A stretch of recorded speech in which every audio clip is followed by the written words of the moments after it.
Jésus-Christ, la délivrance de la RDC, vous apporte un message. Lettre 11. La parole faite chair. Au commencement était la parole. Cette parole était avec Dieu, elle était en Dieu, et Dieu l'avait fait sortir. Elle s'était matérialisée en prenant la forme et l'image de ce qui était sorti de la bouche de Dieu. Dieu dit que la lumière soit, et la lumière fut.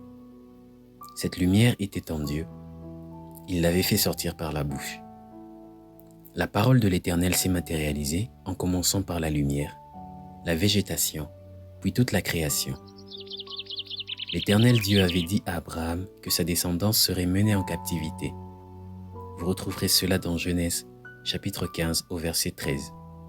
Cette parole était là jusqu'à ce que les circonstances avaient fait que Joseph soit vendu comme esclave par ses frères, puis il y eut la famine qui les avait obligés de se rendre en Égypte, où ils ont évolué dans l'esclavage. La parole donnée à Abraham s'était accomplie dans sa première partie.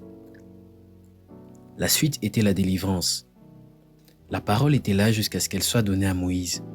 Et le livre d'Exode nous parle de la manière dont Dieu avait délivré les enfants d'Israël.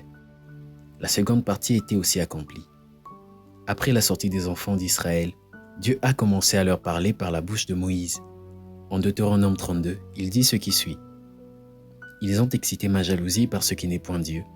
Ils m'ont irrité par leurs vaines idoles. Et moi, j'exciterai leur jalousie par ce qui n'est point un peuple.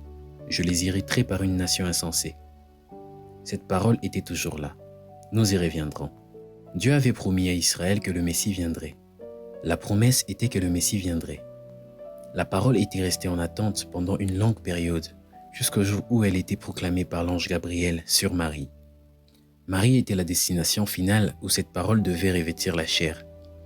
Et l'ange de l'Éternel lui dit, « Le Saint-Esprit viendra sur toi, et la puissance du Très-Haut te couvrira de son ombre. » Le Christ est né. Il a accompli sa mission en Israël. Mais Israël ne l'a pas reconnu comme roi. Ils l'ont rejeté. En parlant à Israël, il dit ceci. « N'avez-vous jamais lu dans les Écritures, la pierre que rejetaient ceux qui bâtissaient est devenue la principale de l'angle? Le royaume de Dieu vous sera enlevé et sera donné à une nation qui en rendra les fruits. » Vous retrouverez cela dans Matthieu 21, du verset 42 au verset 43.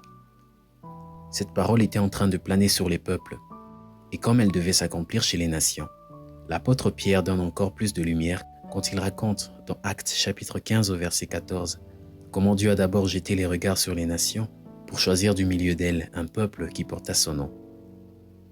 Et dans son épître, il dit « Vous, au contraire, vous êtes une race élue, un sacerdoce royal, une nation sainte, un peuple acquis, afin que vous annonciez les vertus de celui qui vous a appelé des ténèbres à son admirable lumière. » Cette parole planait toujours jusqu'à ce qu'elle ait été révélée aux Congolais, comme nous l'avons dit dans la lettre 2, parlant de la promesse.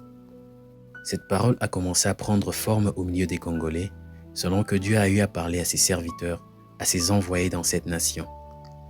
Ils ont proclamé la parole de Dieu, le plan de Dieu pour le Congo. Même en dehors du pays, ceux qui n'ont pas la nationalité congolaise, les Africains, les Européens, les Américains, ont annoncé cela au peuple congolais.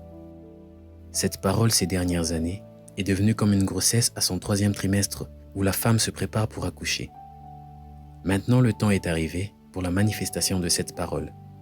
Le Congo nouveau tant désiré, la race pure tant attendue, la nation sainte tant proclamée, le sacerdoce royal tant recherché, est prêt à être manifesté.